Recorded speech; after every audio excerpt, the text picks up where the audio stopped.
அதிசய அதிசயங்களின் ஆரம்பம். அதிசயம் நடக்கும் நிச்சயமா. அன்பு நெஞ்சங்களுக்கு இனிய வணக்கங்கள். நம்முடைய விகடன் லாபம் நிறுவனம் வாரந்தோறுமே ஞாயிற்றுக்கிழமை ஒரு முக்கியமான ஏதாவது ஒரு தலைப்புல வெபினார் நடத்திட்டு இருக்காங்க, ஆன்லைன் வகுப்புகள். அந்த வகையில வருகின்ற ஜூலை 27 ஞாயிற்றுக்கிழமை காலை 11 மணிக்கு ரிட்டையர்மெண்ட் பிளானிங் செய்வது எப்படி அப்படின்னு ஒரு முக்கியமான தலைப்புங்க. ரிட்டையர்மெண்ட்டுக்காக பணம் சேர்க்கணும்னு நினைக்கிறவங்களுக்கு நிச்சயமா இது ரொம்ப யூஸ்ஃபுல்லாக இருக்கும், நல்ல பலன் கொடுக்கும். ஸோ இதற்கான அந்த லிங்க் எப்படி முன்பதிவு செய்யணும் அப்படிங்கிற அந்த லிங்கை முதல் கமெண்ட்ல டிஸ்கிரிப்ஷன்ல நம்ம வச்சிருக்கோம். ஸோ அதை கிளிக் பண்ணி உடனடியாக அந்த வகுப்புல நீங்க இணையலாம். ஞாயிற்றுக்கிழமைக்கு 150 பேருக்கு மட்டுமே அனுமதிங்க.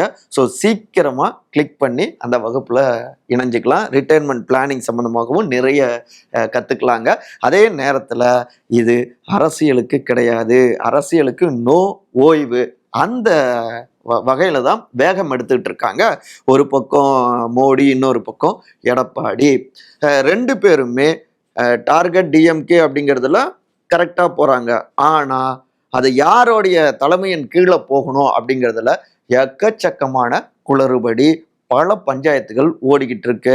சரி, ஓப்பனா ரெண்டு பேருமே அடிச்சுக்கிறாங்களா, அட்டாக் பண்ணிக்கிறாங்களா அப்படின்னா அதுவும் இல்லை. சுத்தி வளைச்சி சில விஷயத்த உணர்த்துறது, அப்புறம் அதாவது சீறுவது சரண்டர் ஆகுது அப்படின்னு அந்த காட்சிகள் ரெண்டு சைட்லையும் பார்த்துட்டு இருக்கோம். மோடியை எடப்பாடி பயன்படுத்திக்கிறாரா, இல்ல எடப்பாடிய மோடி பயன்படுத்திக்கிறாரா, யார் அப்பர் ஹேண்ட் எடுத்திருக்காங்க, உள்ளுக்குள்ளார என்ன ஓடிக்கிட்டு இருக்கு, டீட்டெயில்டா சில விஷயங்களை அலசுவாங்க.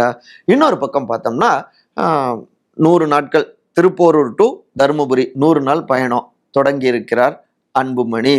அதே நேரத்தில் அவருடைய அப்பா ராமதாஸ் கிட்ட இருந்தும் சில தடைகள் வந்துகிட்டு இருக்கு. அதை எப்படி அவர் எதிர்கொள்றாரு, அங்கேயும் சில பரபரப்புகள் இருக்கு. இந்த பின்னணிகள் தாங்க இன்றைய நம்முடைய விரிவான இளங்கோவன் எக்ஸ்பிளைன்ஸ். நான் உங்கள் சகோ சே த இளங்கோவன். நிகழ்ச்சிக்கு போகலாம். பயமா பக்குவமா? அதிமுக பாஜக கூட்டணி கண்ணாமூச்சி ஆட்டம். அயற்சியில் தொண்டர்கள். ஓடவும் முடியல, ஒளியவும் முடியல, ஒட்டவும் முடியல, விலகவும் முடியல. இப்படிதாங்க ஒருத்தருடைய நிலை இருந்துகிட்டு இருக்கு. இந்நேரம் நீங்களே அவர் யாருன்னு புரிஞ்சிருப்பீங்க. அவரே தாங்க அதிமுகவுடைய பொதுச் செயலாளரான திரு எடப்பாடி பழனிசாமி.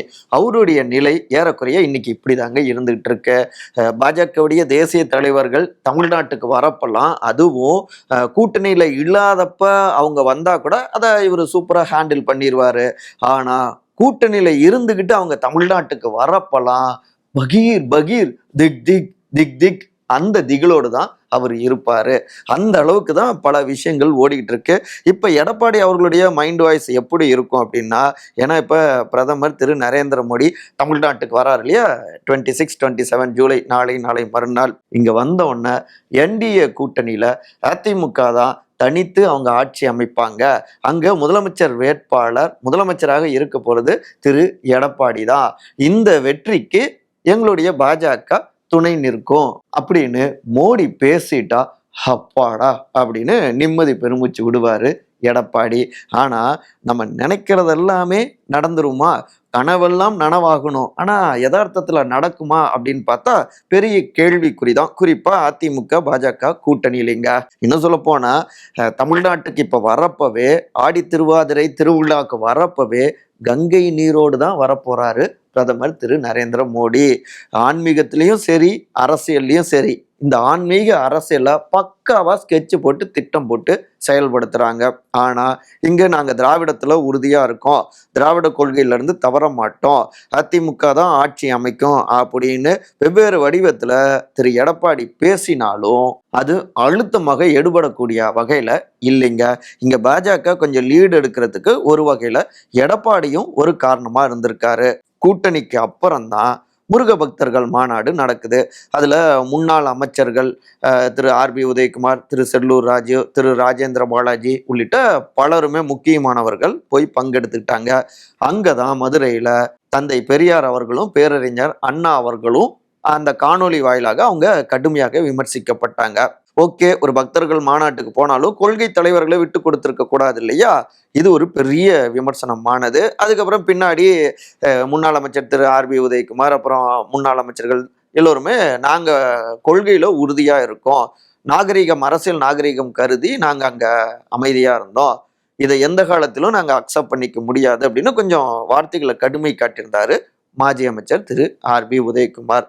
இது ஒண்ணு. ரெண்டாவது எடுத்துக்கிட்டோம்னா, இந்து சமய அறநிலைத்துறை பணத்துல கல்லூரி கட்டலாமா அப்படின்னு பரப்புரையில கேட்டாரு திரு எடப்பாடிங்க.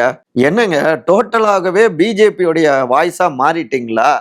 கட்சியோட பேர் மட்டும்தான் மாத்தல அப்படின்னு திமுக உள்ளிட்ட பல கட்சிகளும் பொதுவான கல்வியாளர்களும் கடுமையான விமர்சனங்களை முன் வச்சாங்க. கல்விக்காக செலவு செய்வது தவறில்லையே அப்படின்னு பேசினாங்க. முக்கியமா இதுல குறிப்பிட்டு சொல்லணும்னா, அதிமுக ஆட்சி காலத்திலேயே இந்த மாதிரி இந்து சமய அறநிலையத்துறையுடைய பணத்துல நிதியில கல்லூரி கட்டப்பட்டிருக்கு. இதெல்லாம் கோடிட்டு காட்ட பெரிய விமர்சனம் ஆயிடுச்சு, பின்னடைவாகிடுச்சு.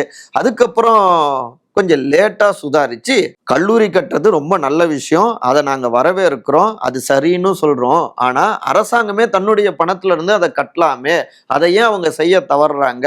இந்த ஆட்சிங்கிறது ஊழல் ஆட்சியா இருக்கு, அதை எக்ஸ்போஸ் பண்ணத்தான் இப்படி நான் பதிவு செஞ்சேன் அப்படின்னு ஒரு விளக்கமும் கொடுத்திருந்தாரு எடப்பாடிங்க. மூணாவது, ஜூலை 7ஆம் தேதியிலிருந்து பரப்புரை பயணத்தை தொடங்கினாரு. சூப்பர், மக்களை தேடி போறது நல்ல விஷயம். ஆனா அன்னையில இருந்து இப்ப லேட்டஸ்டா புதுக்கோட்டை மீட்டிங் வர எல்லா இடத்துலயும் பாஜகவோட கூட்டணி சேர்ந்ததுல என்ன தப்பு, நீங்க சேரலையா, திமுக நீங்க கூட்டணியில இல்லையா, உங்களுக்கு பயம் அப்படின்னு பாஜகவோட கூட்டணி சேர்ந்ததை பத்தியே விளக்கம் சொல்லிக்கிட்டே இருக்காருன்னா, இந்த பரப்புரை பயணங்கிறது திமுகவை எக்ஸ்போஸ் பண்ணி அதிமுகவை ஆட்சி கட்டில அமர்த்துவதற்கு ஏற்பாடு செஞ்சீங்களா, இல்ல பாஜகவில் நாங்க ஏன் கூட்டணி சேர்ந்தோம் அப்படின்னு அந்த கூட்டணி விளக்க பரப்புரை பயணமா இதை மாத்திக்கிட்டு இருக்கீங்களா அப்படிங்கிற ஒரு கேள்வி வருதுங்க. அப்புறம் நாலாவதா பார்த்தோம்னா, தொடக்கத்துல திமுக கூட்டணியில இருக்கின்ற கட்சிகளை பாசிட்டிவா பார்த்தாங்க, வருவாங்கன்னு எதிர்பார்த்தாங்க. நாள் போக்குல சடனா கம்யூனிஸ்டுகள்னு கட்சி இங்க தமிழ்நாட்டுல இருக்கா, அவங்க காணாம போயிட்டாங்களே அப்படின்னு 2 இடதுசாரி கட்சிகளையும் தேர்தல் கட்சிகளையும் கடுமையாக அட்டாக் செஞ்சாரு. இன்னொரு பக்கம் பார்த்தோம்னா விசிகாவையும் கடுமையாக அட்டாக் செஞ்சாரு திரு எடப்பாடி. திமுக விசிகாவை விழுங்கி விடும், திமுகவுடைய கட்சி போல மாறிட்டீங்க அப்படின்லாம் அட்டாக் மேல அட்டாக்கு. இப்ப கூட விடுதலை சிறுத்தைகளுடைய தலைவரான திரு தொல் திருமாவளவன், நாங்க அதிமுக பாழ்பட்டு விடக்கூடாது அப்படிங்கிற அக்கறையிலையும் தோழமை உணர்வோடும் தான் சில விஷயங்களை நாங்க சுட்டி காட்டுறோம் அப்படின்னு விளக்கி இருக்காரு. குறிப்பா அதிமுகவை பலவீனப்படுத்தி தமிழ்நாட்டுல 2வது பெரிய கட்சியாக வர பாஜக துடிக்கிறது அப்படின்னும் அதையும் அழுத்தம் திருத்தமாக சுட்டி காட்டியிருக்காரு. ஆனாலும் விசிகா மீதான எடப்பாடி அட்டாக் குறையலைங்க. இதுதான் சிலருக்கு டவுட்டையும் ஏற்படுத்தியிருக்கு. ஏன்னா மதவாதம், இந்துத்துவ கொள்கை அப்படின்னு பாஜகவை கடுமையாக ஒரு பக்கம் திமுக அகில இந்திய அளவில் எதிர்த்து பேசுறாங்கன்னா, கருத்தியல் ரீதியாக இன்னொரு பக்கம் தொல் திருமாவளவன் அவரு கருத்தியல் ரீதியாக வரலாற்று ரீதியாக பாஜகவுடைய அரசியலை அட்டாக் செஞ்சு பேசிட்டு இருக்காரு. பாஜகவுடைய கொள்கையை தமிழ்நாட்டுல விதைக்கணும்னு நினைக்கிறப்ப அதற்கு பெரும் தடையாகவும் கொள்கை ரீதியாக தொல் திருமாவளவன் இருக்காரு.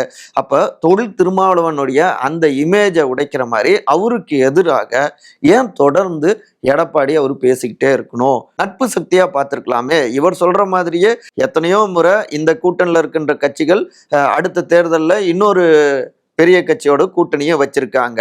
ஸோ இங்க கூட்டணிங்கிறது தேர்தலில் முடிவு செய்யறது தான். அப்ப பாஜகவுடைய வாய்ஸ் போல ஏன் இப்படி இறங்கி அட்டாக் பண்ணும் அப்படின்னு கேள்விகள் வைக்கப்படுது.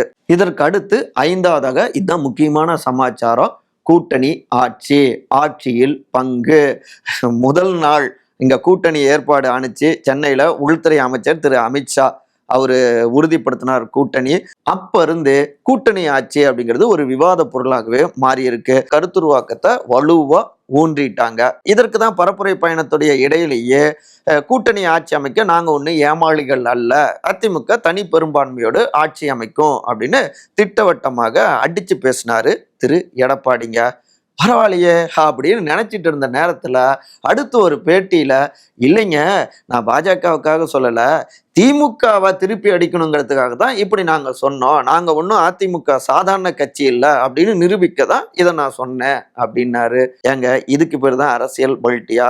நம்முடைய இடத்த அவங்க பங்கு போறதுக்கு கேட்குறாங்க, என்னதான் கூட்டணியில இருந்தாலும் அதை நம்ம விட்டு கொடுத்துட முடியுமா, இல்லைன்னு உறுதியா சொல்லியிருக்க வேணாமா அப்படின்னு அதிமுகக்குள்ளார இருந்துமே கேள்விகள் வந்துட்டு தாங்க இருக்கு. இப்ப பிரதமரும் இப்ப தமிழ்நாட்டுக்கு வராரு, அவர் என்ன பேச போறாரோ, இதே கருத்தை உறுதியா சொல்ல போறாரா கூட்டணி ஆட்சின்னு, இந்த ஒரு திகில் அதிமுகவுடைய தொண்டர்கள்ட்ட நிர்வாகிகள்கிட்ட இல்லாம இல்லைங்க. பாஜகவுக்கு எடப்பாடி கொடுத்த மிரட்டல் மெசேஜ் உள்ளீடாக மைல்டு மெசேஜ். திமுகவை தோற்கடிக்கணும் அப்படின்னு தான் அதிமுகவும் பாஜகவும் கூட்டணி அமைச்சிருக்கு. ஆனாலும் இந்த கூட்டணி அமைஞ்ச பிறகு கூட்டணி ஆட்சியில் பங்கு அப்படின்லாம் பல சமயங்களில் பாஜக கொஞ்சம் கூடுதல் அட்வான்டேஜை எடுத்துட்டு தான் இருக்காங்க. இந்த இடத்துல கொஞ்சம் அண்டர் பிளே தான் அதிமுக பண்ற மாதிரி இருக்கு. ஆனா அதிமுகவுடைய பொதுச் செயலாளர் திரு எடப்பாடி அவருடைய நெருக்கமான சில சீனியர் ரத்தத்தின் ரத்தங்களோ இப்ப கூட்டணி ஆட்சி அமைப்பதற்கு நாங்க ஒன்னும் ஏமாளிகள் அல்ல, அதிமுக தனிப்பெரும்பான்மையோடு ஆட்சி அமைக்கும், முதலமைச்சராக திரு எடப்பாடி அந்த அரியணையில அமர்வாரு அப்படின்னு அதிமுக அடிச்சு பேசிட்டு இருக்கிறது. திரு எடப்பாடியும் அதிமுக தான் ஆட்சி அமைக்கும் அப்படின்னு தொடர்ந்து பேசிட்டு இருக்காரு. இன்னொரு பக்கம் பார்த்தோம்னா நாம் தமிழர் கட்சி, தமிழக வெற்றி கழகம், திரு சீமான், திரு விஜய் அப்படின்னு ஏனைய கட்சிகளுக்கும் அழைப்பு கொடுத்துட்டு தான் இருக்கும். அதாவது திமுகவை தோற்கடிக்கணும் அப்படிங்கிறதுக்காக ஒருமித்த கருத்துள்ள அனைத்து கட்சிகளும் ஒரு கூட்டணியில சேரணும் அப்படிங்கிறத எடப்பாடி அவர்களுமே வலியுறுத்தியிருக்காரு. அப்ப நீங்க பாஜக கூட்டணி ஆட்சிங்கிறத பதிவு செஞ்சுக்கிட்டே இருந்தீங்கன்னா எங்களுக்கு ஆப்ஷன்ஸ் இருக்கு, நாங்க இந்த பக்கமும் போவோம், கொஞ்சம் ஜாக்கிரதை அப்படின்னு ஒரு மைல்டு டோன்ல, ஆனா உள்ளார்ந்து பார்த்தோம்னா அது ஒரு மிரட்டல் மெசேஜ் தான், எடப்பாடி அவர் கொடுத்த மெசேஜ் தான் அப்படிங்கிறாங்க அவருடைய அதிதீவிரமான ஆதரவாளர்கள். ஆனா இதுலயும் அவர் நினைச்சது நடக்கலைங்க. ஒரு தீமைக்கு இன்னொரு தீமை பதிலாகாது அப்படின்னு இந்த கூட்டணி சம்பந்தமாக ரிஜெக்ட் பண்ணிக்கிட்டாரு திரு சீமான்க. தனிச்சு அப்படிங்கன்னு தொடக்கத்துல இருந்தே அவர் பதிவு செஞ்சுட்டு இருக்காரு. இன்னொரு பக்கம் தாவேக்காவில் திரு ஆதவ் அர்ஜுனா இவருடைய தலைமையே கொஸ்டின் பண்ணிட்டாரு. கூட்டணிக்கு யார் தலைமைன்னு தெரியல, முதலமைச்சர் வேட்பாளர் யாருன்னு கேட்டா அதை அமித்ஷா அவர் தான் சொல்லுவாரு அப்படிங்கிறாங்க. என்னங்க என்ன ப்ரோ அப்படிங்கிற ரீதியில அவரும் சேலம் கூட்டத்துல அட்டாக் செஞ்சு பேசியிருக்காருங்க. இதெல்லாம் பார்த்து நாம ஒரு ரூட் எடுத்தா அது ஒரு ரூட்ல நம்மளை கூட்டிட்டு போகுது அப்படிங்கிற மாதிரி தான் அதிமுக லீடர்ஸ் மைண்ட் வாய்ஸ் இருக்குமோ என்னவோ. ஆனாலும் நம்பிக்கை குறையாம நாங்க எதிர்பார்த்துக்கிட்டு இருக்கோம், எல்லோரும் ஒருங்கிணையணும் அப்படின்னு மாஜிக்கல் வெவ்வேறு வடிவங்கள்ல இதை தொடர்ந்து பதிவு செஞ்சுக்கிட்டே இருக்காங்க. ஆனாலும் பாஜக அசர்ற மாதிரிலாம் இல்லைங்க. குழந்தைங்களாம் அம்மா கிட்ட அடம் பிடிப்பாங்கல்ல, அம்மா மிட்டாய் தள்ளினா நான் அழுவேன், அவ்வளோதான், நான் இருக்க மாட்டேன் அப்படின்லாம் பூச்சாண்டி காட்டுவாங்கல்ல, அம்மாவுக்கு தெரியும், பார்த்துக்கலாம் அப்படின்னு மிட்டாய் கொடுக்காம இருப்பாங்க. அப்புறம் ஒரு கட்டத்தில் அந்த குழந்தை அம்மா என்ன சொல்றாங்களோ கேட்டு நடந்துப்பாங்க. அந்த மாதிரி தான் மிட்டாய்க்கு அழுகின்ற குழந்தை மாதிரி தான் அதிமுகவை பாஜக ட்ரீட் பண்ணிட்டு இருக்காங்க அப்படிங்கிறாங்க கமலாலயத்தில் இருக்கிறவங்களே. ஏன்னா பாஜக இந்த இடத்துல வேற சில பாசிட்டிவ் கணக்கோடு முன்னாடி ஓடிக்கிட்டு இருக்கு அப்படிங்கிறாங்க அதே நிர்வாகிகள். அசைத்து பார்க்கும் அமித்ஷா, அமைதி மோடில் அதிமுக, முன்னோக்கி ஓடும் மோடி, இது பாஜகவின் கணக்கு. அதிமுக பாஜக கூட்டணியில அதிமுக ஆடுகின்ற கேம் எல்லாம் புரிஞ்சிக்காம இல்ல பாஜக, குறிப்பா பிரதமர் திரு நரேந்திர மோடி, உள்துறை அமைச்சரான திரு அமித்ஷா ரெண்டு பேருமே அவங்களுடைய கணக்கு வேற மாதிரி இருக்கு. என்னன்னா பாஜக கூட்டணியில இருக்கிற வரைக்கும் அங்க கம்யூனிஸ்ட் கட்சிகள் விசிக தொட்டு இப்ப புதுசா களத்துக்கு வந்திருக்கிற திரு விஜயுடைய தாவேக்கா வரை யாரும் அதிமுக கூட்டணி இந்த பக்கம் வரமாட்டாங்க. இங்க பாஜகவை அப்படியே விட்டுட்டு அந்த பக்கம் ஒரே அடியாக இவங்களெல்லாம் வச்சு ஒரு மாஸ் கூட்டணியை எடப்பாடியாலையும் உடனே அமைச்சிடவும் முடியாது. ஏன்னா நாடாளுமன்ற தேர்தல் நேரத்திலேயே பாஜக கூட்டணி இல்லைன்னு சொல்லியும் அவர் எதிர்பார்த்தது எதுவுமே நடக்கல. திமுக கூட்டணி உடையில யாரும் இங்க சேரல. இப்போ ஒரே ஒரு அவருடைய நம்பிக்கை விஜய் வந்துருவாரு பாஜக விட்டுட்டு போனா அப்படின்னு அவருக்கு ஒரு சின்ன நம்பிக்கை இருக்கு. ஆனாலும் அதெல்லாம் அப்படி லேசில் அவங்களால திரு எடப்பாடியால பண்ணிட முடியாது. பல செக்குகள் சுத்தி சுத்தி வைக்கப்பட்டிருக்கு. சில மாஜிக்களை சுற்றி கொண்டிருக்கிற தலைக்கு மேலே இருக்கின்ற அந்த வழக்கு கத்திகள், விசாரணைகள், இப்படி பல விஷயங்கள் இருக்கு. இன்னொரு பக்கம் பார்த்தோம்னா சில முன்னாள் அமைச்சர்கள் தனித்த செல்வாக்கோடு இருந்துட்டு இருக்காங்க. இப்போ உதாரணமா சொல்லணும்னா முன்னாள் அமைச்சர் திரு SP வேலுமணி, அவரு திரு எடப்பாடியாவது இங்க பாஜகவோடு க்ளோஸ் அப்படின்னா அவரு டைரக்டா RSS அதனுடைய தலைவர் திரு மோகன் பகவத் அவரோடவே நெருக்கமா இருக்காரு, அந்த ரூட் எடுத்திருக்காரு. அப்புறம் எது வேணாலும் பண்ணவும் வாய்ப்புகள் இருக்கு. இப்படி எடப்பாடி அவர்களை சுத்தி எக்கச்சக்கமான கன்னி வெடிகள்னு சொல்லுவாங்க இல்லையா, அதை புதைச்சி வச்சிருக்காங்க. இது எல்லாமே எங்க அமித்ஷாவுடைய ராஜதந்திரங்க. இந்த 2026லயே பாஜக எம்எல்ஏக்கள் எந்த அளவுக்கு தமிழ்நாட்டில் இருப்பாங்கன்னு பாருங்க அப்படின்னு இந்த பின்னணிகளை விளக்குறாங்க கமலாலயத்தில் இருக்கின்ற சில சீனியர் நிர்வாகிகள். ஆனா அதிமுக சைடில் என்ன சொல்றாங்கன்னா, எங்க இந்த பரப்புரை பயணம் அமோகமான வெற்றி அடைஞ்சிருக்கு, எக்கச்சக்கமான கூட்டம் வந்துகிட்டு இருக்கு அப்படின்னு தெரிவிக்கிறாங்க. அதுல உண்மை இல்லாமலும் இல்லை. இதுல அதிமுகவுடைய தொண்டர்களை பொறுத்த வரைக்கும் தமிழ்நாட்டில் கூட்டணி ஆச்சுன்னு சொன்னா திமுகவை வீழ்த்துவது ரொம்ப கஷ்டம். ஏன்னா அவங்க திமுக தான் ஆட்சி அமைக்கணும் உறுதியா தெரிவிச்சிட்டு இருக்காங்க. அப்ப அதிமுகவுடைய தொண்டர்கள்கிட்ட வாக்காளர்கள்ட்ட போய் ஓட்டு கேட்கிறப்ப அதிமுகவே ஆட்சியில் இல்லாம அவங்க கிட்ட பங்கு வாங்குறாங்க பாஜகனா, அப்புறம் எதுக்குங்க ஓட்டு போடணும் அப்படின்னு. ஒரு குடும்பத்துல ஒரு 6 ஓட்டு இருக்குன்னா 3 ஓட்டுன்னு ஸ்பிளிட் ஆகவும் வாய்ப்பு இருக்கு. உறுதியாக திமுக எதிர்ப்பு வாக்குகளை அறுவடை செய்யணும்னா அதிமுகவின் தலைமையின் ஆட்சி, எடப்பாடி தான் முதலமைச்சர்னு அடிச்சு பேசணும். அதை பாஜகவை ஒத்துக்க வைக்கணும். எந்த காலத்திலும் இனி வரும் மாதங்கள்ல கூட்டணி ஆட்சிங்கிறத எந்த பாஜக தலைவர்களும் பேசக்கூடாது. அதற்கு பிரதமர் மோடியும் உள்துறை அமைச்சர் அமித்ஷாவும் முதலமைச்சர் வேட்பாளர் எடப்பாடி தான், அதிமுக தான் ஆட்சி அமைக்கும்னு சொல்லணுங்க. இதை சொல்ல வைக்கிறதுல தான் எடப்பாடியுடைய அரசியல் திறமையே இருக்கு. சாதிச்சு காட்டுவாரா இல்ல வழக்கம் போல இந்த திருசங்கு நிலையிலேயே எடப்பாடி தொடர்வாரா சொதப்புவாரா அப்படிங்கிறத பார்ப்போம். வெயிட் அண்ட் வாட்ச் அப்படிங்கிறாங்க கூர்ந்து கவனித்து கொண்டிருக்கிற அரசியல் விமர்சகர்கள். திருப்போரூர் டு தருமபுரி PMK 100 ராமதாஸை ஓவர்டேக் செய்யும் அன்புமணி. ஜூலை 25 இன்றைக்கு பாமகவுடைய நிறுவனர் தலைவர் மருத்துவர் திரு ராமதாஸ் அவருடைய பிறந்த நாள், 87வது பிறந்த நாள் விழா. ஸோ எல்லா பக்கமும் பாமகவுடைய தொண்டர்கள், வன்னியர் சங்கத்தினர், தமிழ் தேசிய திராவிட அரசியல் இருக்கின்ற பலருமே அவருக்கான வாழ்த்துக்களை பதிவு செஞ்சுக்கிட்டே இருக்காங்க. அதே நேரத்துல அதே நாள்ல சொல்லி வச்சது போல தமிழக மக்கள் உரிமை மீட்பு பயணத்தை தொடங்கியிருக்காரு திரு அன்புமணிங்க, பாமகவுடைய தலைவர். உரிமை மீட்க தலைமுறை காக்க அன்புமணியின் நடைப்பயணம் அப்படின்னு அந்த இலச்சினையை வெளியிட்டு அவங்க பயணிக்கிறாங்க. திருப்போரூர்ல தொடங்கி 100 நாட்கள், அதாவது தருமபுரியில முடிக்கிறது, இதுதான் அவங்களுடைய பிளானு. இன்னைக்கே பார்த்தோம்னா திருப்போரூர்ல நிறைய பேனர்கள்லாம் வச்சிருக்காங்க, போஸ்டர்ஸ்லாம் சூரட்டிகள்லாம் ஒட்டி இருக்காங்க. அதுல மருத்துவர் திரு ராமதாஸ் அவருடைய பெயர் மிஸ்ஸிங். ஏற்கனவே பார்த்தோம்னா என்னுடைய பேரை அன்புமணி பேருக்கு பின்னாடி போடக்கூடாது அப்படின்னு அவர் சொன்னதாலேயோ என்னவோ பெயர் மிஸ்ஸிங்க. பல இடங்கள்ல படம் வச்சிருக்காங்க, மருத்துவர் ராமதாஸ் அவருடைய படம் இருக்கு. முழுக்க அன்புமணியை ஃபோக்கஸ் செஞ்சிருக்காங்க இந்த பயணத்துல. அதே நேரத்துல இந்த பயணத்துக்கு தடை விதிக்கணும், பாமகவுடைய கொடி, கட்சி பேர், இது எதையுமே பயன்படுத்தக்கூடாது அப்படின்னு மருத்துவர் திரு ராமதாஸ் அவங்க டீமு டிஜிபி கிட்ட புகாரும் கொடுத்தாங்க. அப்ப இது ஒரு டென்ஷன் இருந்துச்சு. ஆனா எங்க மருத்துவரே செயல் தலைவர் அப்படின்னு அன்புமணியை அவரு பதிவு செய்யறாரு. அப்ப பாமகவுல தான் இருக்காரு அப்படின்னு அர்த்தமாகுது. அப்படி இருக்கிறப்ப பாமகவுடைய பேரை, கொடிய இதெல்லாம் எப்படி பயன்படுத்தக்கூடாதுன்னு சொல்ல முடியும்? இயல்பாகவே அவர் அதை பயன்படுத்தலாம். இப்படி அவங்க பதறிட்டு வந்து தடுக்கணும்னு நினைச்சது அன்புமணி அவருக்கான ஒரு வெற்றி தான். இந்த பயணம் போக போக பாமகவை பிரம்மாண்டமான ஒரு இடத்துல வந்து நிறுத்தும், பொறுத்திருந்து பாருங்க அப்படின்னும் அடிச்சு பேசுறாங்க அன்புமணியுடைய ஆதரவாளர்கள். எல்லா பக்கமும் அரசியல் ஆட்டம் களை கட்டுதுங்க. பார்ப்போம் என்ன நடக்குதுன்னு. மற்றபடி இதே போன்ற அரசியல் சார்ந்த காணொலிகளுக்கான விகடன் டிவியை சப்ஸ்கிரைப் பண்ணுங்க. மறக்காம உங்களுடைய சிறந்த கருத்துக்களை கருத்துரை பகுதியில் வந்து பதிவு செய்யுங்க. அனைவரும் அன்பால் ஒருங்கிணைந்திருப்போம். நன்றி, வணக்கம். அதிசயங்களின் ஆரம்பம். அதிசயம் நடக்கும் நிச்சயமா.